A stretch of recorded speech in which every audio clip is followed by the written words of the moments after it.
Bismillahirrahmanirrahim. Assalamualaikum warahmatullahi wabarakatuh. Halo semuanya. Balik lagi bersama saya Nurul Hadi Fauzi di channel Ngapakpedia. Masih membahas e-ijazah ya. Sebelumnya saya sudah upload video tentang perubahan huruf kapital ya. Kemudian perbaikan identitas siswa, kemudian panduan input tanggal cetak e-ijazah. Kemudian terakhir adalah cara cetak e-ijazah dan setting printer yang baik dan benar. Nah, setelah ini kita akan membahas tentang pembatalan nomor ijazah. Memangnya bisa, Bang? Iya bisa, karena memang sudah ada edarannya ya, teman-teman ya.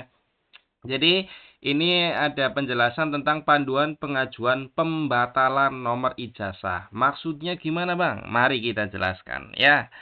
Oke, yang pertama penjelasan awalnya dulu bahwa ya, pembatalan nomor ijazah dapat diajukan oleh satuan pendidikan ketika ditemukan kesalahan pengolahan data ijazah setelah nomor ijazah terbit dan memerlukan perbaikan. Jadi, ini khusus untuk yang nomor ijazahnya sudah terbit dan memerlukan perbaikan.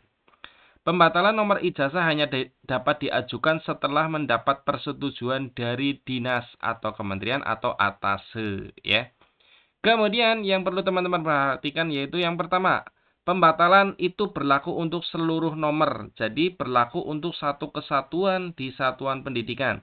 Tidak dapat dilakukan secara parsial atau per individu peserta didik. Jadi pembatalannya itu untuk semua peserta didik ya, teman-teman, bukan untuk satu atau dua orang. Kemudian, setelah proses pembatalan, nanti satuan pendidikan akan mengulang. Mengulang berarti mulai dari melakukan penetapan kelulusan tentunya ya. Seluruh tahapan pengelolaan ijazah dari awal. Nah, pembatalan hanya dapat dilakukan satu kali. Makanya, benar-benar harus langsung benar untuk pembetulan. Oke. Kita bahas dulu kesalahan-kesalahan apa yang bisa diperbaiki dengan cara pembatalan nomor ijazah. Nah, kategorinya adalah ini ya. Untuk mekanisme ini hanya berlaku untuk kesalahan pengolahan data ijazah dalam lingkup kategori yang telah ditentukan. Kesalahan lain yang tidak termasuk dalam kategori perlu dikoordinasi lebih lanjut kepada dinas, kementerian, atau atase. Nah, kemudian kita akan membahas tentang kategori-kategorinya. Untuk kategori data peserta didik yang bisa dilakukan pembatalan adalah ketika kesalahan proses penentuan kelulusan peserta didik yang seharusnya tidak terdaftar di satuan pendidikan. Misal, harusnya si anak ini sudah keluar tapi ternyata masih terbawa diluluskan gitu. Atau bisa juga ketika susulan proses kelulusan peserta didik berdasarkan validitas DNS. Artinya, misalnya siswa saya ada 100, kemarin baru diluluskan 99 karena yang satu tidak masuk DNS. Sekarang yang satu sudah masuk DNS tuh. Jadi harus ngulang dari awal gitu, teman-teman. Itu untuk yang berkaitan dengan peserta didik. Kemudian, untuk pengelolaan dokumen yang berkaitan dengan dokumen, kalian boleh melakukan pembatalan ketika kesalahan penulisan nomor SK penetapan kelulusan. Nah, misalnya nomor SK-nya salah tuh, teman-teman boleh melakukan pembatalan. Kalau nomor ijazah sudah keluar, sekali lagi ini untuk yang nomor ijazah sudah keluar. Kemudian kesalahan penulisan pada gelar kepala sekolah. Nah, ini kalau nomor ijazahnya sudah keluar, boleh melakukan pembatalan kalau gelarnya ada yang salah. Kemudian pemalsuan keabsahan dokumen seperti tanda tangan dan stempel. Kemudian perubahan kepala sekolah, jelas, jadi harus melakukan pembatalan ya, penomoran. Kemudian selanjutnya kesalahan penentuan relasi legalitas. Ini yang induk non-induk, teman-teman ya. Kemudian selanjutnya, nah ini dia alurnya. Jadi, alur untuk pembatalan adalah sekolah. Ini khusus kolom sekolah, ini khusus kolom kementerian dinas, ini kolom pusdatin. Artinya, kalau teman-teman adalah bagian dari sekolah, maka melakukannya ini, melapor permasalahan ke dinas. Nah, nanti dinas yang menentukan kategori dan mengisi permasalahan. Kemudian teman-teman nanti mengunduh format berita acara pembatalan nomor ijazah ya. Setelah mengunduh tentunya harus diisi, mengisi dan pengesahan berita acara.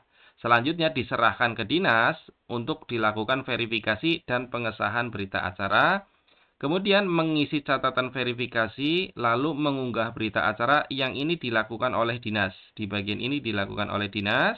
Kemudian baru Pusdatin melakukan pembatalan penomoran ijazah dan mengatur ulang proses. Jadi, sekolah cukup membuat laporan. Nanti kalau sudah disuruh unduh berita acara, ya berarti tinggal unduh berita acara, kemudian berita acara diisi, lalu diserahkan lagi ke dinas, seterusnya tinggal menunggu dinas yang memproses gitu. Nanti selanjutnya kalau sudah pembatalan berarti sekolah melakukan kelulusan lagi dari awal gitu ya. Nah, langkah pertama di sini teman-teman, ini dilakukan oleh dinas, pengajuan pembatalan nomor ya. Ini pengajuan pembatalan itu dilakukan oleh dinas. Kita hanya mengajukan surat permohonan. Nah, ini contoh surat permohonan kalau di tempat kami seperti ini teman-teman. Ini dari dinas kemarin dikasih. Jadi surat permohonan ini diisi kop surat, kemudian permohonan pembatalan penomoran ijazah. Nah, ini dengan hormat sehubungan dengan telah terbitnya nomor ijazah kelulusan dan seterusnya, intinya diisi ya teman-teman ya. Nah, intinya kalian mengajukan ke dinas, nanti dinas yang melakukan menu ini, pengajuan pembatalan. Nah, ini daftar satuan pendidikannya dipilih, tingkat pendidikan, kategori masalah dan permasalahan, kemudian unggah file ini untuk data pendukung. Ini dinas, yang memproses ini adalah dinas atau saya ya, pengajuan pembatalan. Nah, kemudian nanti, nah ini penjelasannya, mengisi formulir pengajuan pembatalan nomor ijazah berdasarkan laporan dan hasil verifikasi awal yang telah dilakukan oleh satuan pendidikan. Kemudian berita acara dapat diunduh oleh satuan pendidikan setelah dinas mengisi formulir ini. Jadi, ini kan diisi dinas tuh formulir, kemudian disimpan. Nah, langkah selanjutnya, maka akan ini muncul ini. Verifikasi penerbitan kelas 12. Siswa atas nama diluluskan oleh sekolah, ini contoh lah ya. Tergantung permasalahan kalian. Intinya nanti ada permasalahan muncul di web e-ijazah sekolah. Nah, ini unduh berita acara. Nah, ini sekolah. Unduh berita acara itu sekolah. Jadi nanti ada notifikasinya di sini ya. Sekolah mengunduh berita acara. Nah, ini setelah dinas mengisi formulir pengajuan pembatalan, verifikasi penerbitan akan tampil di satuan pendidikan. Nah, ini tampil seperti ini. Kemudian satuan pendidikan selanjutnya mengunduh format berita acara pembatalan nomor ijazah. Selanjutnya mengisi permasalahan beserta kronologi. Jadi di berita acara itu ada penjelasannya teman-teman ya, yang harus kalian isi gitu ya. Kemudian berita acara pembatalan nomor ijazah harus disahkan dengan tanda tangan kepala satuan pendidikan di atas materai. Nanti saya tunjukkan contoh suratnya dan dibubuhi stempel satuan pendidikan. Nah, ini ya, jadi ini di bagian penandatangannya, ini berita acaranya ada di atas, ini di crop untuk tanda tangan saja. Jadi kepala sekolah tanda tangan di sini, di bagian pemohon, dikasih materai, ditanda tangan, di stempel. Nah, yang ini adalah orang dinas. Penanggung jawabnya adalah orang dinas. Kita lihat. Berita acara yang telah disahkan oleh Kepala Satuan Pendidikan diserahkan ke dinas untuk mendapat pengesahan penanggung jawab. Nah, ini pengesahan penanggung jawab. Berarti dinas ya, pada dinas gitu. Kemudian proses pengesahan berita acara dilakukan secara manual, artinya teman-teman datang ke dinas secara langsung ya, dengan tanda tangan basah penanggung jawab. Artinya tidak boleh tanda tangan elektronik ataupun digital. Intinya harus benar-benar tanda tangan basah. Dan dibubuhi stempel. Sebentar. Nah, selanjutnya kalau dinas sudah mengisi, ini nanti dinas juga akan mengupload, unggah berita acara. Ini adalah tugasnya dinas. Ya, jadi permasalahan dan lain sebagainya, kronologinya diceritakan. Nah, ini berita acaranya yang tadi diserahkan sekolah itu diproses oleh dinas. Ya. Nah, ini sebelum mengunggah berita acara, dinas, ini ya, jelas ya, ada kata-kata dinas, harus mengisi kolom kronologi dan seterusnya. Dinas mengunggah file. Nah, artinya kalau sudah mengunggah file, maka akan terjadi proses pengaturan ulang atau proses reset, teman-teman. Nah, pengaturan ulang proses dapat dilakukan secara otomatis setelah dinas selesai mengunggah berita acara dengan memperhitungkan jadwal update sistem yang berjalan. Contohnya seperti ini, jadwal sistem itu adalah dari jam 5 sore sampai jam 7 malam. Contoh, misalnya dinas upload jam 4 sore nih.